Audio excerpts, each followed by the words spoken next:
The creature burst free into the open air, startling Ronan and Acel. The mysterious bird spread its wings wide, hovering above the open forest path.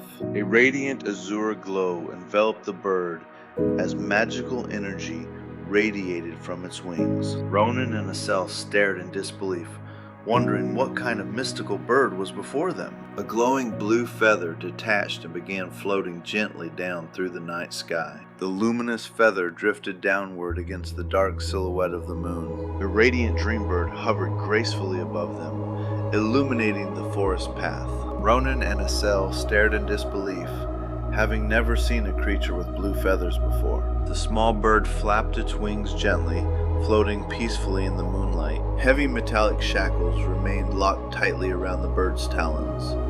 Acel clasped his hands in admiration, amazed by how beautiful the blue bird looked.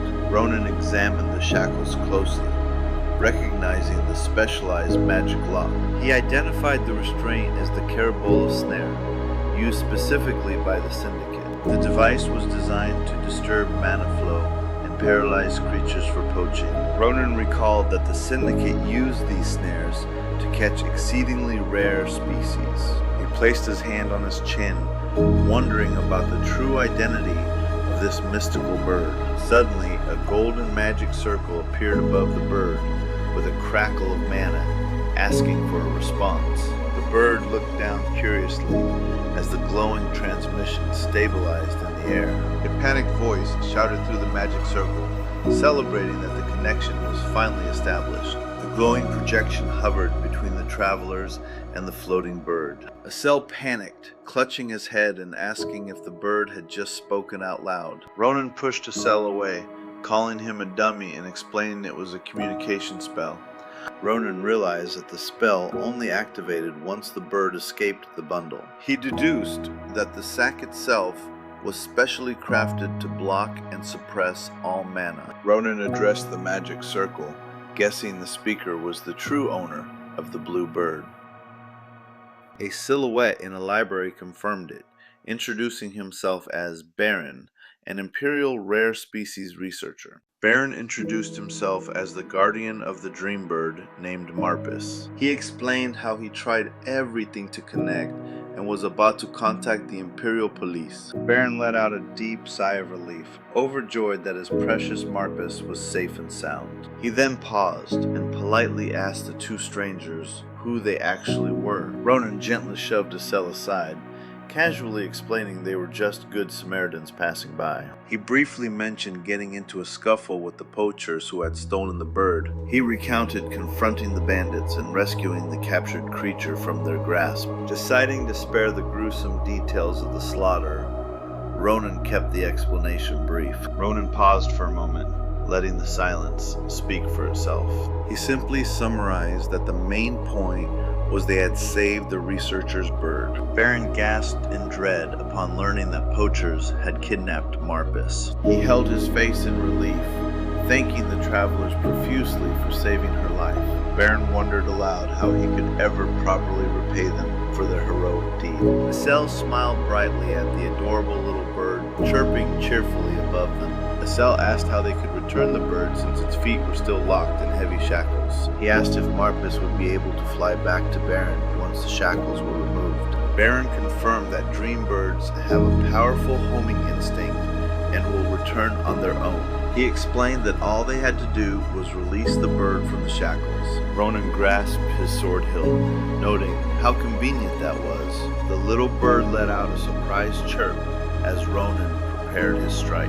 With blinding speed, Ronan unsheathed his blade and sliced cleanly through the air. The magical shackles shattered into tiny fragments without harming a single feather. The small bird flapped its wings freely, finally relieved of the heavy metal burden. Ronan sheathed his sword, telling the bird to fly back to its owner and stay safe.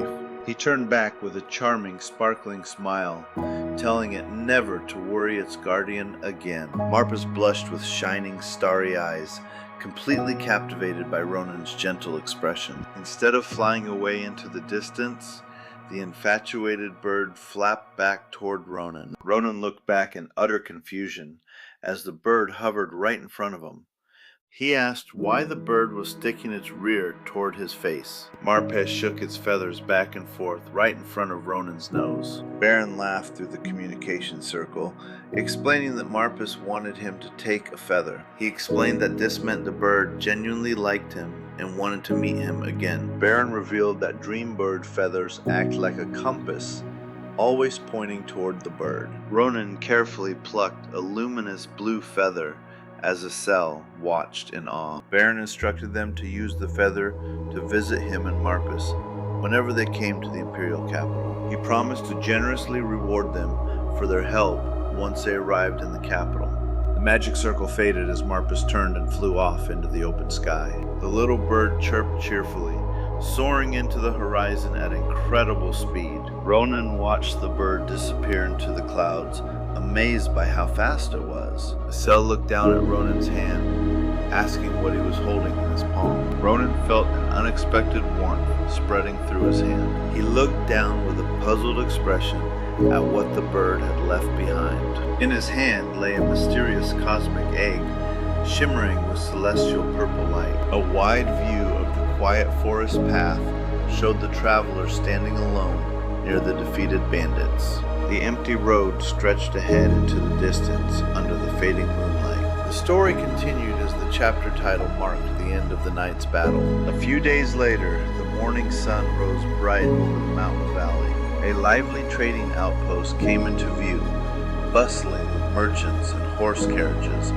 Workers loaded heavy cargo crates onto merchant wagons under the clear sky. An appraiser adjusted his monocle, closely admiring a brilliant sapphire pendant. He marveled at the flawless blue gemstone, praising its exquisite craftsmanship. The merchant offered 20 gold coins, calling it an absolute treasure. Duan Caravel, head of the Caravel Trading Company, held up the necklace with a wide grin. He placed the coins on a barrel, praising the incredible value of the goods brought to him. Duan celebrated his good fortune, pleased to do business with such a respectable customer. Ronan smiled broadly, relieved to finally find an honest merchant in the market. He noted that all the other traders had tried to swindle him with ridiculously low offers. Ronan remembered arguing with the stubborn vendor who only offered 5 measly gold coins. He laughed about how furious he had been before finding this trading post. Ronan shook hands with Duan, thanking him for giving a fair and reasonable price. Duan warmly shook his hand, enjoying the pleasant trade and friendly conversation. The merchant then asked if Ronan had any other items he wanted appraised. Ronan reached into his pouch, asking if he could take a look at one more peculiar object. He brought out the cosmic egg, stating it was not for sale, but he needed to know what it was. Duan leaned in with his monocle, closely inspecting the strange purple artifact. Ronan recalled how the blue dream bird had laid this mysterious egg right into his palm. The object glowed with a deep cosmic aura, resembling a miniature galaxy trapped in stone. Ronan remembered initially assuming the bird had merely relieved itself in his hand. Asel had pinched his nose in disgust as Ronan complained about the bird's repayment. Annoyed, Ronan had thrown the sphere straight into a massive boulder to test it. The object smashed directly into the rock face with tremendous kinetic impact. The cosmic sphere completely shattered the massive boulder into countless stone fragments. The entire rock crumbled into dust, while the glowing sphere remained without a scratch. Ronan and Asel were left staring in complete shock at the object's absurd durability. Coming back to reality, Ronan told Duan that he still had no idea if it was an egg or something else. He emphasized that whatever it was, it came directly from a rare, mythical species.